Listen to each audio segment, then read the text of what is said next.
la segunda etapa de la revolución industrial. La primera etapa es la máquina a vapor. La segunda etapa es el motor a explosión. ¿Saben lo que es el motor a explosión? Sí, un motor tipo de auto, de vehículo. De vehículo o cualquier. El vapor también. ¿El vapor también?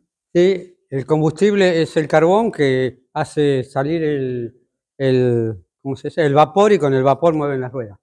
Chicos, el motor a combustión se hace con combustible, nafta y gasoil, básicamente. Entonces, en ese tipo de cuestiones, con ese motor, se desarrolla mucho Alemania, que es el que primero que hace un motor a explosión, que es Benz, creo que lo inventó.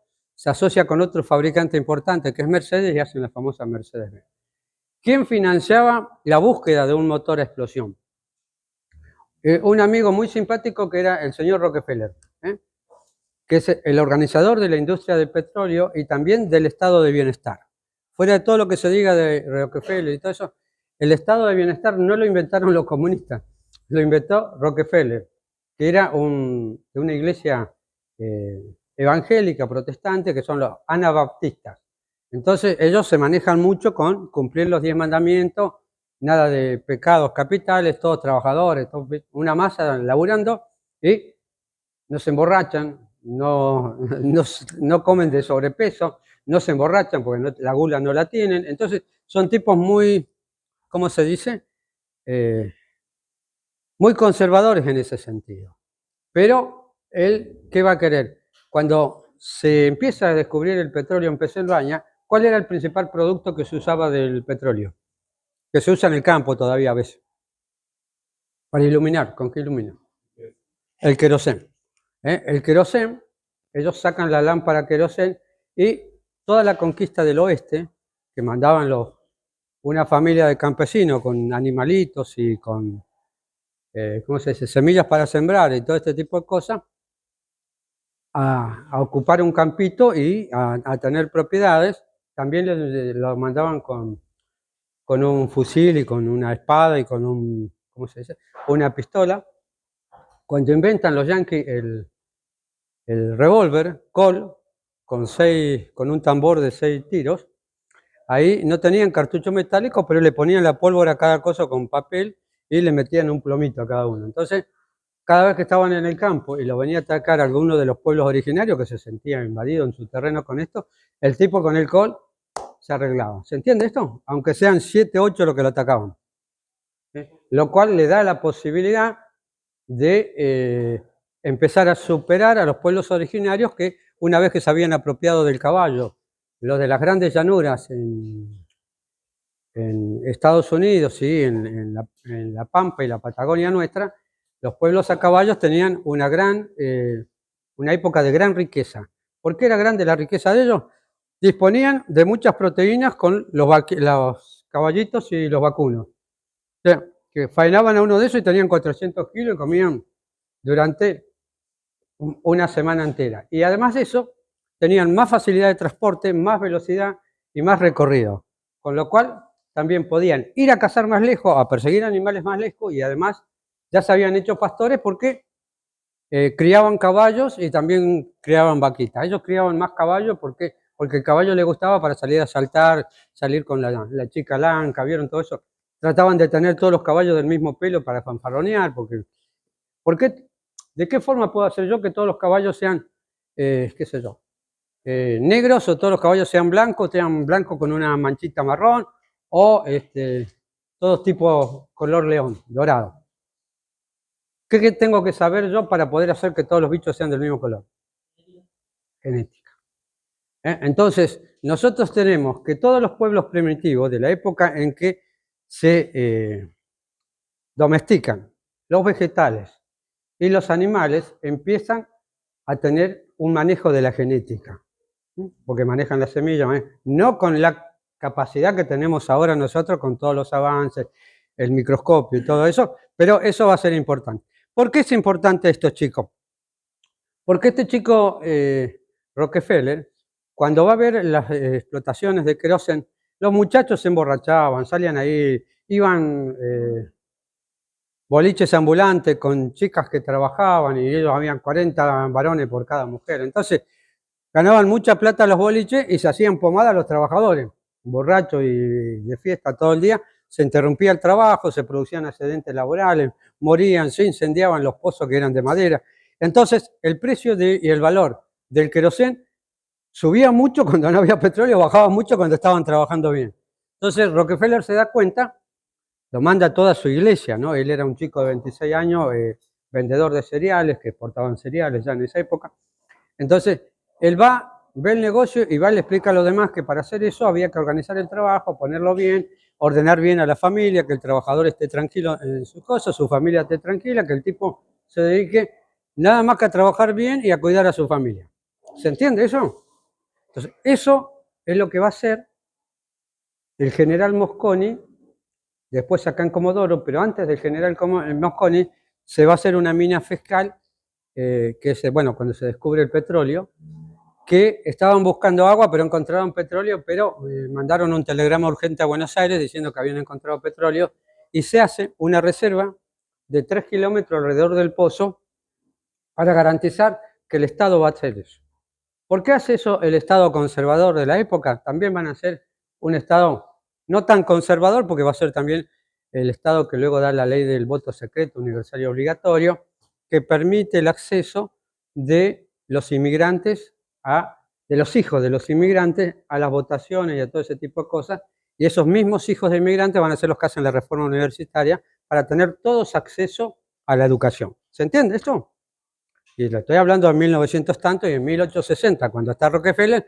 Rockefeller era un tipo muy rico, de una familia cristiana muy estructurada, que entiende que para producir más y mejor tiene que tener trabajadores contentos y con sus necesidades básicas satisfechas. Entre ellos su familia bien, organizada, trabajando. ¿Se entiende esto?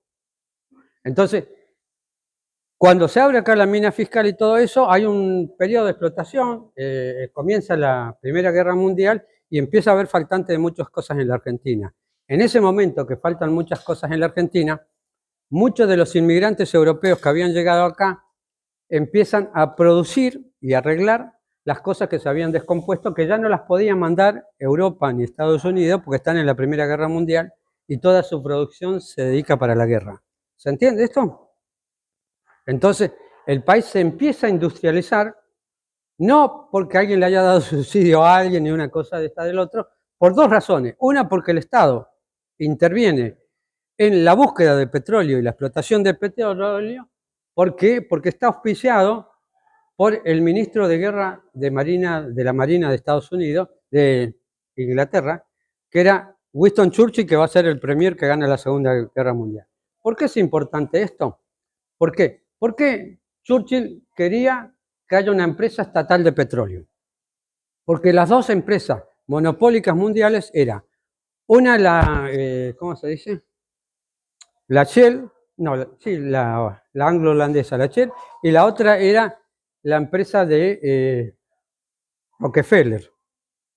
Rockefeller era la más grande, y la de Nobel, el tipo del premio Nobel, el sueco, que tenía muchísimos inventos, le había inventado la dinamita. Con la dinamita se abrieron rutas, ¿cómo se dice? Se hicieron agujeros en las cordilleras para que pase el ferrocarril. Bueno, todo un semejante avance y muchos más, porque tenían muchas cosas de este tipo. Se utilizó tanto la dinamita en la guerra y todas esas cosas, que este tipo, preocupado por eso, puso el famoso premio para los avances científicos. ¿Por qué? Porque es importante investigar y hacer adelantos científicos que le puedan servir a la humanidad. ¿Se entiende eso? Ahora, no es el único que sabe que los adelantos científicos sirven. Hay otro sector, que va a ser el sector imperialista, el sector guerrero, que para dominar a los demás necesita tener buenas armas y buenas comunicaciones.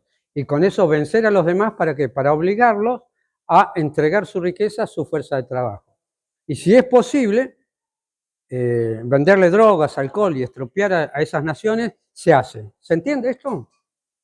¿Dónde lo van a ver alguna vez bien? En el imperialismo del siglo XIX. El imperialismo del siglo XIX viene después de la derrota de, ¿cómo se llama?, de Napoleón en Waterloo, y el Congreso de Viena, que va a arreglar el devolverle a todos los nobles su privilegio. ¿Cuáles son los privilegios de los nobles, chicos? No pagar impuestos, ser propietarios de la tierra sin pagar impuestos y tener trabajadores adheridos a las tierras que le tienen que dar a él el 10% de lo producido y también el 10% a la iglesia. ¿Se entiende eso? Ese porcentaje del 10% va a ser que la Iglesia Católica se divida en varios lugares. Primero, todo el cristianismo. Se divide, la primera separación grave es entre Roma y Constantinopla, que va a quedar Roma con la Iglesia Católica Apostólica Romana y Constantinopla con la Iglesia Ortodoxa griega. Esos de los ortodoxos griegos son los que le van a pasar todo el conocimiento que tiene Grecia y Roma a los pueblos griegos ortodoxos. ¿Cuáles son? Los griegos que estaban ahí en Grecia y luego van a ser Ucrania, Kiev y Moscú. Se van a rebelar los de Kiev contra los tártaros que los tenían dominados desde la época de Gengis Khan. Los tártaros le van a dar una paliza, los queman la ciudad, los dejan todos bastante hechos pedazos. Y el que se hizo el obediente fue Moscú. Moscú va a tener uno de los jefes de ellos, de los, ¿cómo se llaman? Bueno, ya me voy a acordar. Iván el Terrible, de la dinastía de los, no me sale. Bueno, va a ser la dinastía rusa que dura hasta la Primera Guerra Mundial y la Revolución Comunista que los mata. Los zares, Romanov. Los zares romanos. Entonces, ¿esto qué nos lleva? Chicos, hay familias que están peleando el poder en el mundo hace más de 2000 años. Las casas gobernantes de Europa, la mayoría de ellos, su familia tiene por lo menos 1000 años, 1200 años de antigüedad. ¿Se entiende esto? ¿Por qué es importante? Son familias guerreras de jefes guerreros que están con todo su clan y su tribu. Y entre ellos se entienden, se manejan, le reconocen el papel que hace el jefe, aunque se mande cada tanto un lío. Si hace mucho lío, lo matan y meten a un sucesor. Pero ese es un tema interesante en el sentido que se reservan estos grupos de guerreros que conquistaron Europa a la caída de Roma, la propiedad de la tierra. Y le enseña a la Iglesia Católica que no tienen que matar a los campesinos. ¿Por qué no hay que matar a los campesinos ni a los trabajadores, chicos? ¿Qué es mejor que matarlos? Claro, ¿y qué es mejor que matarlos? Y además tener que ir a trabajar el campo. No es lo mismo eso que estar practicando la guerra, la navegación, estudiando en la universidad, preparándose para tener más armas y mejor conocimiento. ¿Se entiende eso? Entonces, ¿por qué esto es importante, chicos? Porque la Iglesia Católica,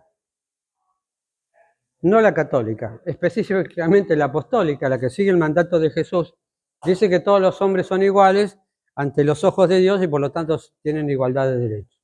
Entonces, en este sentido, los dejan ser dueños de su familia. Y es lo que decimos siempre. ¿Qué pasa con el tipo este? Se enamoró de una chica, qué sé yo, se casaron, tuvieron bebés, los bebés son lindos, se parecen a él, trabaja toda la familia. Entonces, están todos bien alimentados, cuidados.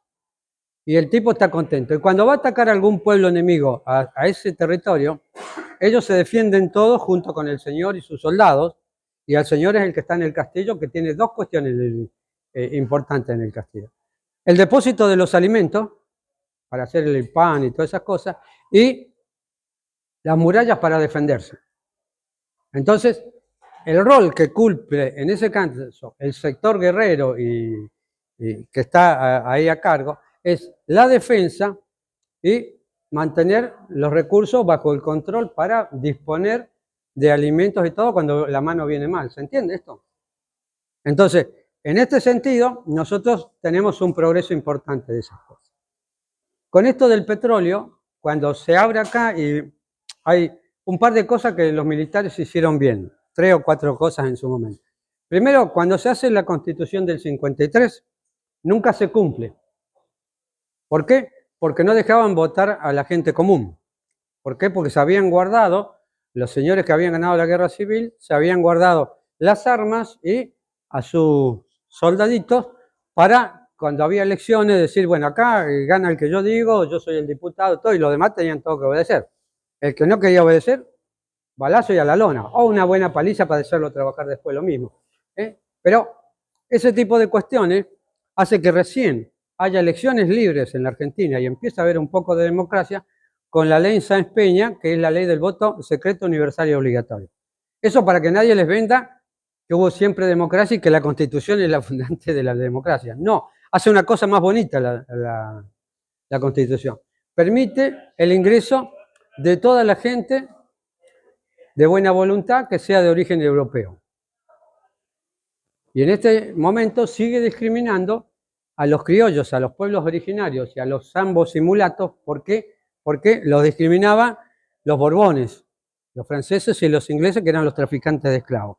Entonces, nosotros, cuando ellos traen esclavos, nos meten una cosa complicada, porque nosotros no teníamos plantaciones para que trabajen los esclavos. Entonces, los esclavos que compraban los nuestros eran gente que sabía manejar el hierro, los metales, gente que ayudaba a cuidar en la casa a los chicos y todo eso, y que encima, como estas cosas que se dan en la Argentina, vieron que en todas las fiestas de 25 de mayo tenemos una negrita que vende pastelitos, cosas así, que obviamente teníamos unas cocineras bárbaras que cocinaban lindo porque cocinaban para sus hijos, su marido y los tarados de la estancia también. Pero además, como los tarados de la estancia, ella los había cuidado de bebé, no sé por qué las mujeres se entusiasman con los bebés, ¿viste?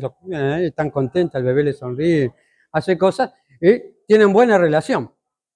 Y también tienen buena relación entre los chicos de la casa grande y los chicos de cosas que juegan juntos, hacen lío, todas esas cosas que hacen todos ellos, son bastante amigotes. Entonces, cuando están las invasiones inglesas, nosotros vamos a tener la defensa de todos los criollos. ¿Por qué? Porque los españoles se fueron. Los españoles le dijeron que estaba el tesoro a los ingleses para que lo roben y eran socios de los ingleses, habíamos dicho ya, desde la época del contrabando. Entonces, nosotros no es que los argentinos somos intrínsecamente corruptos, sino que hicieron una organización administrativa que se mantenía gracias a el contrabando con los ingleses. Y también le daba plata al rey y a todas esas cosas. ¿Se entiende eso? Entonces, y eso es lo que va a destruir lo que era el reino de India. Por eso cuando leen a Perindongui, él habla de la nueva situación neocolonial y la colonia, esto y aquello. Pero eso, no sé, ¿le mandamos el himno escrito a los chicos? Bueno, mandáselos en cualquier momento, lo debes tener por ahí. Bueno, porque el himno nuestro, chicos, habla de un montón de ataques que han hecho las tropas de los Borbones sobre los pueblos criollos de América Latina. Y hay una parte que dice, ¿no los veis sobre México y Quito arrojarse con saña feroz? ¿No los ves como lloran, bañados en sangre, Potosí, Cochabamba y La Paz? Bueno, y el pueblo Caracas, bueno, así siguen logrando mal. Entonces, cuando los nuestros se rebelan, los del Río de la Plata, que se ve que eran bastante ásperos, logran liberar Chile, que había caído, había hecho una revolución, pero había caído de nuevo Manuel de la Peña, lo toman y toman Perú. Y después, más tarde, el general de Bolívar, Sucre, termina de tomar Bolivia. ¿Por qué no quedó eso en manos de Argentina? Porque asesinaron, la oligarquía argentina asesinó a, ¿cómo se llama el defensor del norte? El jefe de los infernales de Salta, Güemes. Entonces, a Güemes lo asesinan y, si bien quedan la gente de él luchando ahí, la gente de Buenos Aires con Rivadavia, cuando les dicen las fuerzas de Bolívar, el general Sucre dice, bueno, ustedes háganse cargo del Alto Perú, lo que era Bolivia y todas esas cosas. Y estos tarados que dicen, no, que se haga independiente. ¿Cuál es el objetivo de que estén tantos países en el territorio que era el Reino de Indias? Chicos, ¿qué tenemos que hacer para dominar a todas estas porquerías de reto? Dividirlos. ¿Se entiende eso? Entonces, van a dividir a todos los países nuestros, pero el que los divide primero son las reformas borbónicas, cuando también expulsan a los jesuitas. En la película La Misión muestra muy bien ese momento, donde los jesuitas cumplían un rol diferente. Ahora, Cualquier organización, chicos, puede ser infiltrada y puesta a hacer cosas malvadas. Mucho más las estructuras verticalistas, donde si yo pongo un papa y 2 cardenales que manejan la información de la Iglesia Católica y van poniendo gente que en vez de hacer las cosas bien las hace mal, yo voy haciendo que pierda poder la Iglesia Católica. ¿Se entiende eso? No solamente eso, sino que voy a aprovechar la información que tengo de ahí para sacar más riqueza, más recursos de esos lugares y debilitar más a los habitantes de esas regiones. ¿Se entiende? Entonces, esto hay que entenderlo, porque nosotros tenemos un par de cosas complicadas en todo lo que sería América Latina, América Hispana o el antiguo Reino de India. ¿Cuál es el problema más grande que hay en México, Colombia, Ecuador, Venezuela, Perú, Bolivia, Paraguay, Brasil y Rosario? El narcotráfico. ¿Y cuándo conocemos la primera guerra para vender droga que se da en el mundo contra una nación que era bastante importante y que hacen ingleses y norteamericanos? ¿Cuál es la droga más linda que se usaba a mediados del siglo XVIII? El opio. Los fumaderos de opio. Muy al tanto, me gusta eso que alguien estudie bien los temas. Chicos, ¿por qué es importante eso? Porque eso, por un lado, yo le saco plata a la nación que le estoy vendiendo. Por otro lado, le dejo un problema de un montón de drogadictos que no sirven para nada. Por otro lugar, para poder venderle eso y que su gobierno no reaccione, hicieron 3 guerras, Occidente contra China, derrotando su flota, sus soldados y todo, para poder iniciarse ese tráfico. ¿Y quiénes eran los socios de ellos en ese tráfico? Obviamente los narcotraficantes. ¿Cómo se llaman esas bandas chinas? Que son también media familiares y todo. ¿Alguna película de chinos habrán visto? Las Tríadas es parte, sí, pero tiene otro nombre también. No te escuché bien. Los yakuza son los japoneses. No, el Tong. Pero chicos, hace poco daban una serie en Discovery Channel sobre los chinos en San Francisco, que eran discriminados, todo ese tipo de cosas, pero que los barrios los controlaba el Tong, no la policía. ¿Por qué? Porque la comunidad se cierra en sí misma y tienen las mujeres que trabajan bien, los otros tipos que son artesanos, qué sé yo, y los chicos que pelean, ¿qué hacen? Son los que les cobran el impuesto a todos y pelean con los blancos y cada tanto saquean a los blancos. ¿Se entiende eso?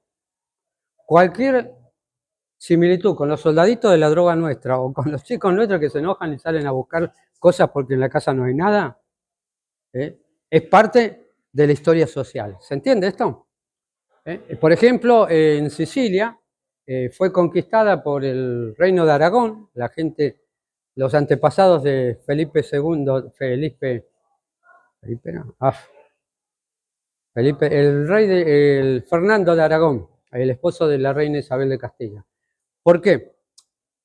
Como estos tipos eran bastante ásperos y buenos cobrando impuestos y todo, los sicilianos no les gustaba nada. Entonces ellos, en vez de obedecerle a estos y ir a confesarse con el jefe de la iglesia que respondía a esto, tenían su propia iglesia y se juntaban como los Beato Paoli. Es la base de lo que va a ser la mafia siciliana.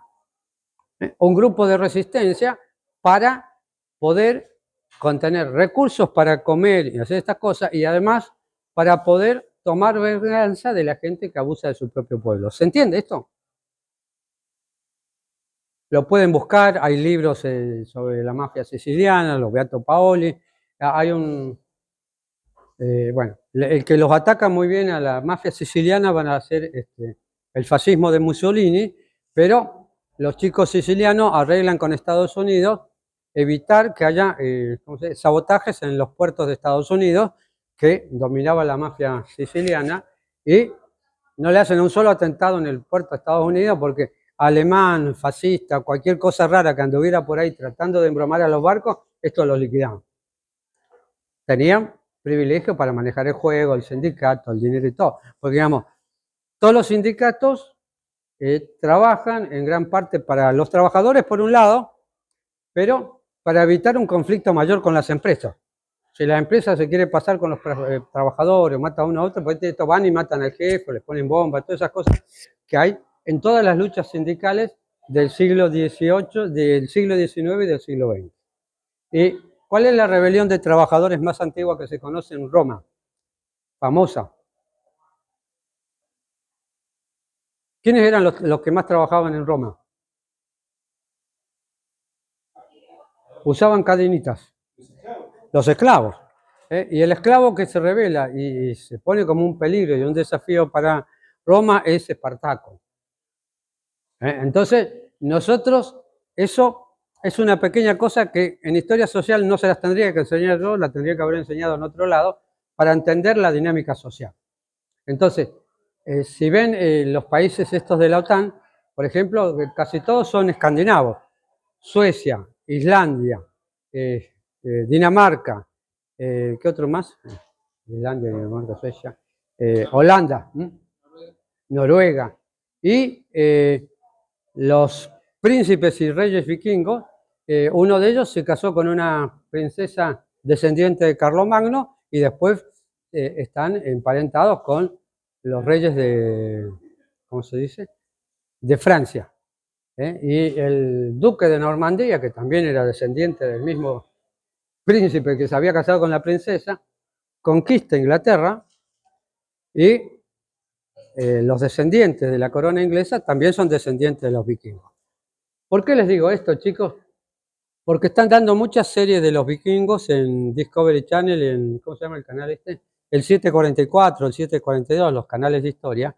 Y es interesante verlo para entender el pueblo con el cual nosotros compartimos, combatimos, jugamos al fútbol y somos socios en muchas maneras. ¿Por qué? Porque son pueblos muy guerreros y muy inteligentes, que cuando los convenció la Iglesia Católica y los cristianos, lo mismo que a Carlomagno, el rey de los francos, que va a ser el primer emperador del imperio romano germánico, católico, romano y germánico. ¿Por qué es importante esto?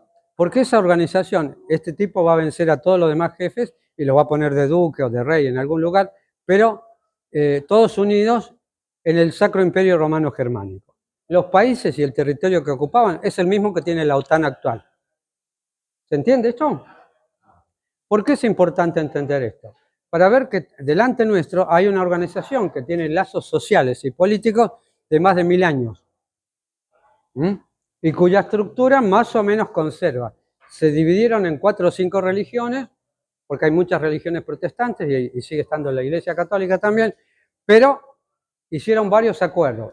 El primer acuerdo fue cuando estuvo el cisma de la Iglesia Católica entre la Iglesia Católica y la Iglesia Cristiana Ortodoxa de Constantinopla. Ahora, lo que nadie dice es que la Iglesia Católica ayudó a los turcos a conquistar Constantinopla. ¿Por qué? Porque les fue saqueada primero por cruzados que les pidieron permiso para entrar y la atacaron por sorpresa, les robaron varias cosas, pero lo debilitaron. Y después ya cuando los Habsburgos, que se quedan como representantes del Sacro Imperio Romano Germánico, están peleando contra los turcos, llegan a los turcos hasta las puertas de Viena, en Austria. No sé si saben que recordamos nosotros de eso todas las mañanas cuando vamos al café. No sé, ¿alguna vez fueron a tomar un café con leche? ¿Con qué lo acompañaron? Media luna. ¿Qué es la media luna? El símbolo del Islam que ese día nos comimos en una victoria gracias a los panaderos. ¿Por qué? ¿Por qué? ¿Por qué? ¿Por qué? La media luna de las tierras fértiles está entre lo que es Irak y Egipto.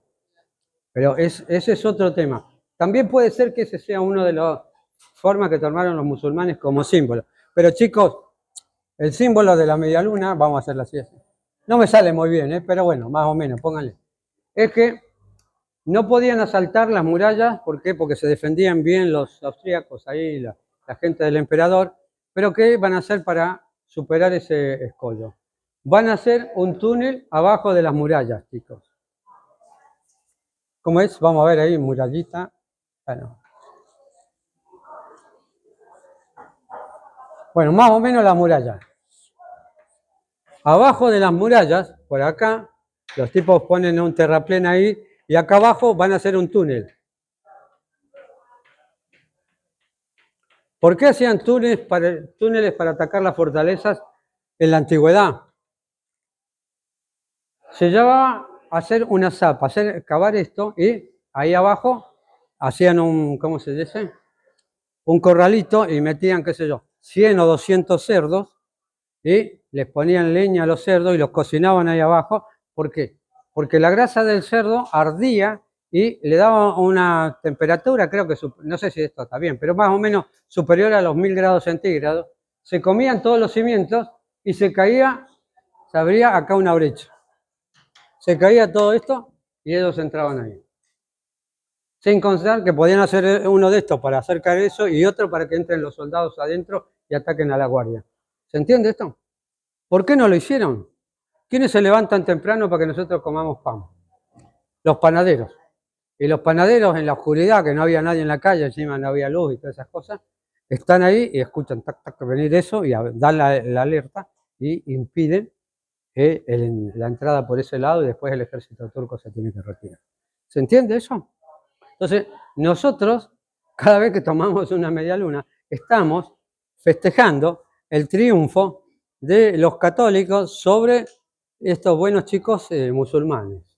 Y además, en ese momento estaba Carlos V de España, que era emperador de toda esa cosa, que gastaba el dinero de América en defender intereses europeos que no eran específicamente de los americanos. ¿Se entiende esto? Bueno, salimos de ahí. Vámonos a un lugar más cercano. ¿Qué hacen? Había una guerra entre los musulmanes con ese símbolo y los chicos de la cruz. ¿Sí? Los chicos de la cruz, la Iglesia Católica mandó varias cruzadas, entre esas la que atacó Constantinopla, contra los árabes. ¿Por qué mandaba esas cruzadas? Primero porque los nobles tenían muchos hijos y uno solo heredaba el castillo. Y los otros tarados quedaban ahí con la espada, toda la bronca, sabían pelear y todo eso. Entonces, bueno, tenemos que hacer algo con esto. ¿Qué hacemos con esto? Bueno, lo vamos a mandar a pelear por Dios allá, que a ver si consiguen oro, reconquistan Tierra Santa y todas esas cosas. Y los tipos iban a pelear allá y peleaban y perdían, ganaban, perdían, ganaban. Pero están peleando contra los musulmanes en todo el Mediterráneo. Fíjense, le hablo de Constantinopla por un lado y hablamos de que estamos peleando con los musulmanes en la península ibérica, en el territorio español. Entre ellos el Andalus, que es el gran califato del conocimiento científico en la Edad Media, que era musulmán. Que la reina Isabel, que se junta con el chico este de Aragón, forman un ejército muy poderoso, muy grande y terminan por conquistar Andalucía. Y le van a cambiar el nombre, lo van a castellanizar y lo van a poner Andalus. ¿Por qué es importante? Porque eso sucede en un año medio clave, que es 1492. Mientras está dirigiendo la guerra a la reina, le cae un chanta italiano con una propuesta rara que se lo lleva uno de los curas que era confesor de ella, de confianza, y dice, che, mirá este tipo lo que quiere. Y este tipo quería que le den 3 barquitos para ir hacia Occidente, no, Oriente. Occidente. Occidente. Vamos para Occidente. Entonces, ¿por qué? Porque cuando cae Constantinopla, se escapan mucho de los conocimientos que habían quedado de Grecia y Roma, que los tenía Constantinopla en su biblioteca, se van para el resto de Europa y surge el Renacimiento europeo. ¿Por qué? Porque redescubren muchos conocimientos de los griegos y los romanos. Que obviamente todas esas cosas se mantenían en los conventos, donde había gente que sabía leer y escribir, copiaban los libros a mano, muy lindo y todo esto, pero era una forma medio complicada. Pero de todas formas, llega este genovés, resentido porque había perdido Génova, era una ciudad comercial del Mediterráneo, había perdido el comercio de las especies, básicamente la pimienta, que era el 90% de las especies que tenían. ¿Y por qué era importante la pimienta? ¿Para qué sirve la pimienta? ¿Para hacer el lomito a la pimienta con papa a la crema? Sí, muy rico, pero para conservar la comida.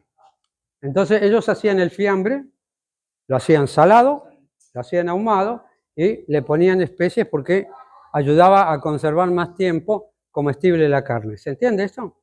Entonces era una reserva de energía importante. Entonces, y además era rico. ¿Viste? Si vos no tenías pimienta en la clase, café, azúcar, eras un ratón, pero no podías ser conde ni duque, te bajaban de categoría y te mandaban a trabajar al campo, ¿viste? Pero bueno, de esa manera, este chico va a ser Colón,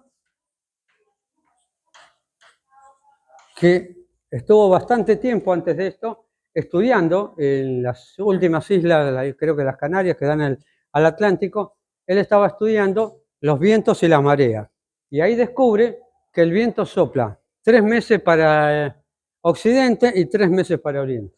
Entonces el tipo dice, bueno, yo si tengo que probar si hay tierra, tengo que mandarme 3 meses con el barquito, con las velas para allá, y si no descubro tierra me doy la vuelta.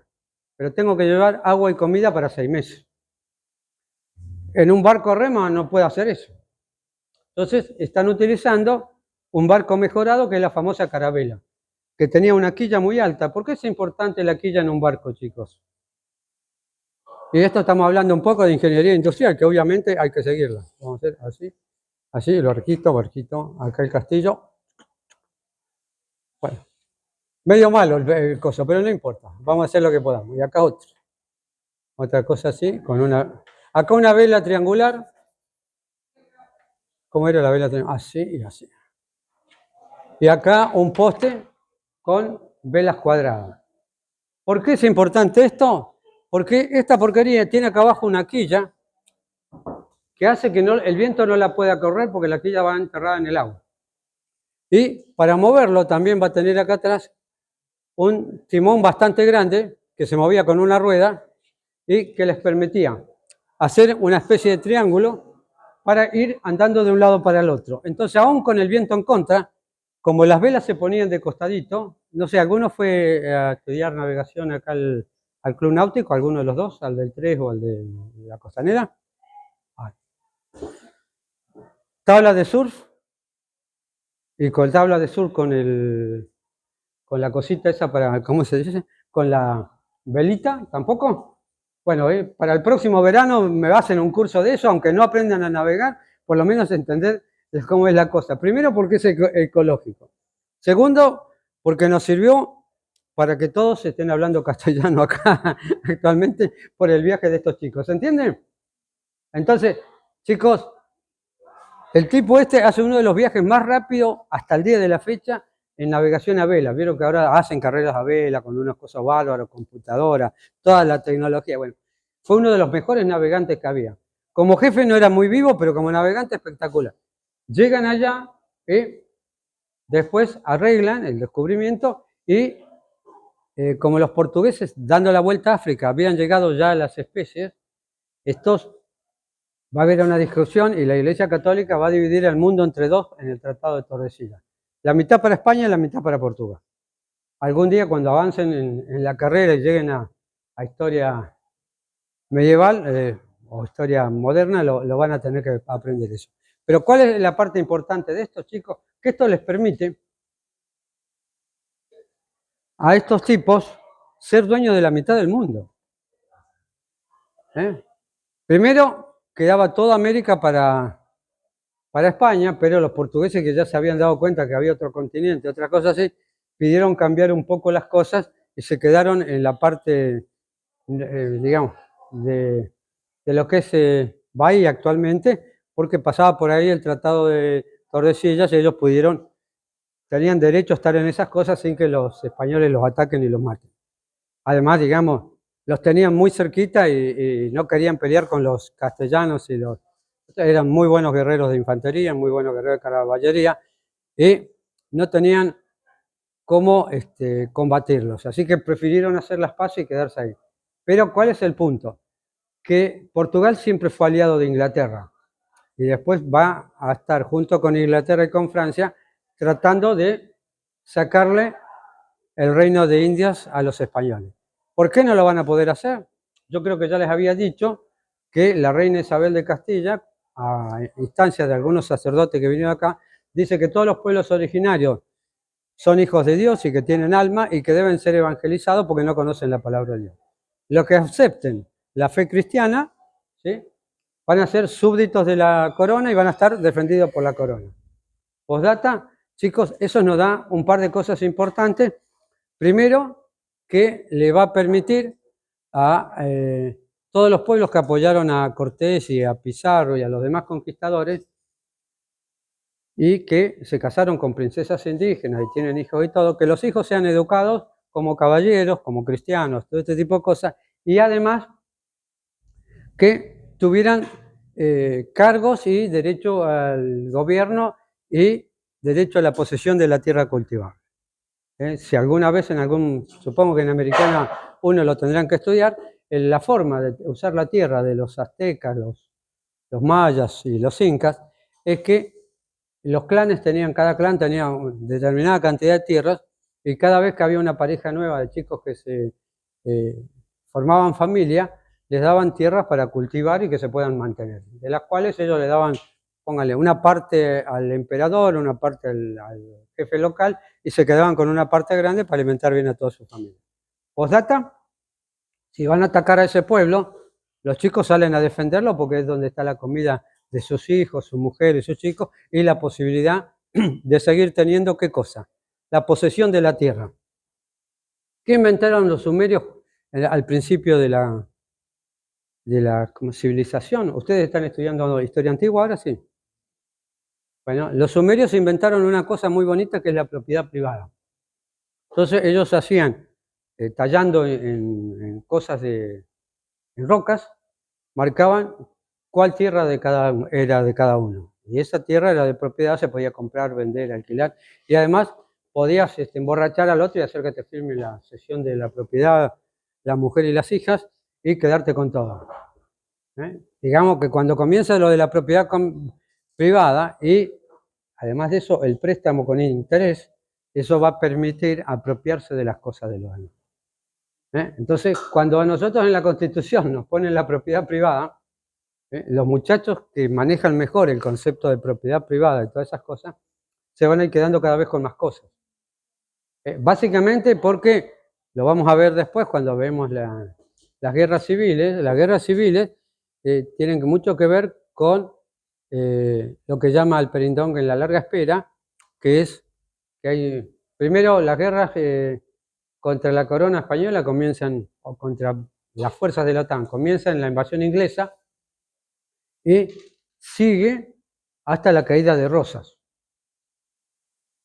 Cuando Rosas es vencido, Rosas no es vencido por Urquiza solamente, es vencido por Urquiza, los unitarios que estaban exilados en, ¿cómo se llama?, en Montevideo, las tropas del Imperio de Brasil y la flota de Inglaterra y de Francia, que eran los que habían tratado de forzar el río Paraná en la famosa batalla de la Vuelta de Obligado. No sé si la escucharon o la vieron. Bueno, entonces nosotros, estos tipos, estuvieron durante mucho tiempo haciendo la guerra entre nosotros y apoyando a uno y diciendo a otro, porque las peleas se hacen entre lo que ellos dicen que son caudillos provinciales. Hay un autor, Oswald, no sé si lo han escuchado nombrar, un historiador norteamericano, que es de, digamos, la línea marxista.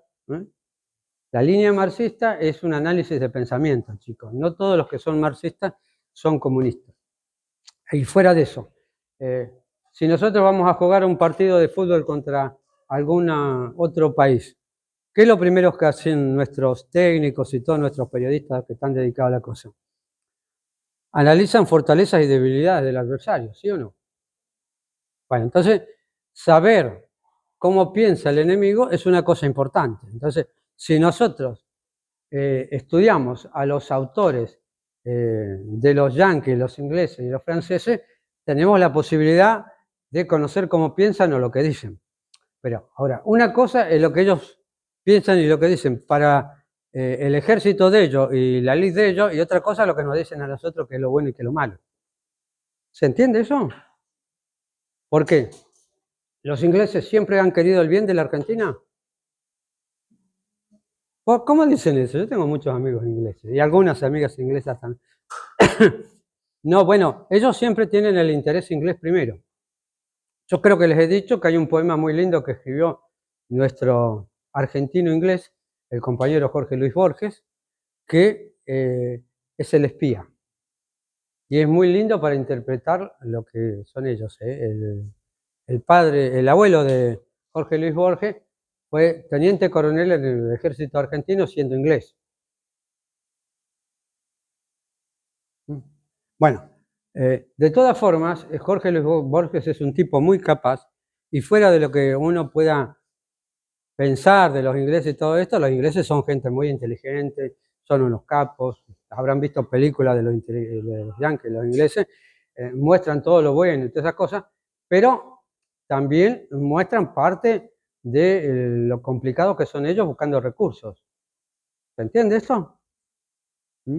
Entonces, es importante saberlo. Otra cosa importante, ¿por qué? No sé si escucharon que en la década del 2000 se hablaba de la fuga de cerebros de la Argentina. ¿Escucharon hablar? Bueno, ¿y qué significaba eso?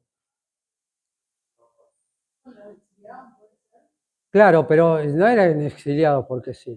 Eran gente inteligente. Una cosa son los exiliados políticos y otra la fuga de los ingenieros, los técnicos, trabajadores capacitados que los toma una empresa extranjera y les paga, qué sé yo. Ponele vos a plata de ahora capaz $10.000 por mes.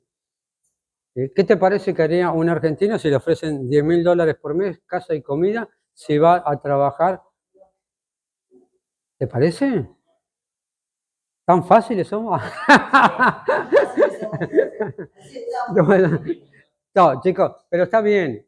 Un muchacho joven que tiene familia y todo y puede hacer lo que vaya y lo haga. Y además que tira algunos dólares a los que se quedan acá para ayudarlo a aguantar el cibronazo. Pero hay una cosa, chicos, con esto que los que hacen esas cosas son muchos de los gobernantes nuestros cuando hacen diferentes formas para dejar sin trabajo, sin recursos y hacerlos que no puedan vivir mejor ni realizar mejor sus actividades los habitantes nuestros.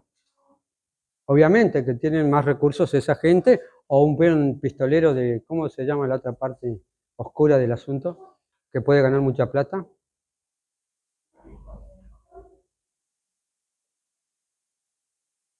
¿Quiénes son los que pueden ganar más plata de la gente que tiene menos recursos académicos?